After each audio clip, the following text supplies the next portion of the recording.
We begin with an historic decision by the Supreme Court. Today, in a 5-4 decision, the highest court rejected President Trump's plan to shut down the Deferred Action for Childhood Arrivals program known as DACA. That program started in 2012. It allows hundreds of thousands of people brought to the U.S. illegally as children the right to live, study, and work in America.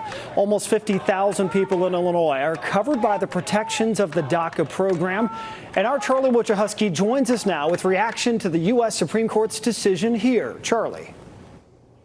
Well, Patrick, Michelle, this is the second major defeat from the Supreme Court for the president in this week alone. But it's a major victory for thousands of dreamers here in Chicago.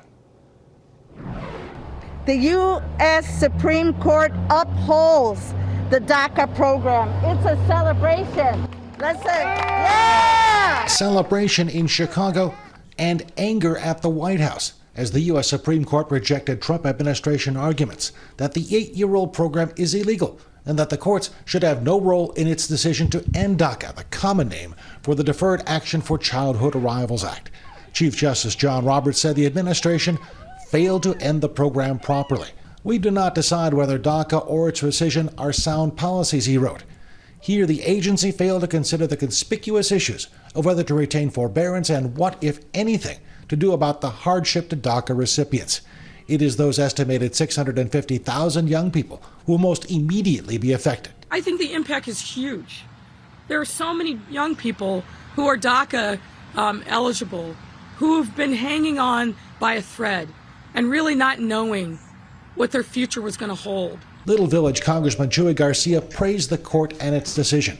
It's not only an important moment for our immigrant communities, but for the entire country, and God bless the Supreme Court. But President Trump lashed out at the High Court in what he called horrible and politically charged decisions that he considers shotgun blasts into the face of people that are proud to call themselves Republicans or conservatives.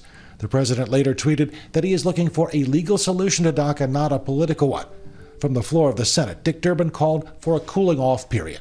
I'm calling on the president and those around him. I beg them, give these DACA protectees the rest of this year, until next year at least, before anything is considered.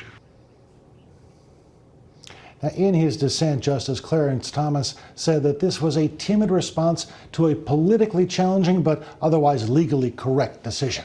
Reporting live in Streeterville, Charlie Wojciechowski, NBC 5 News. All right, thank you, Charlie.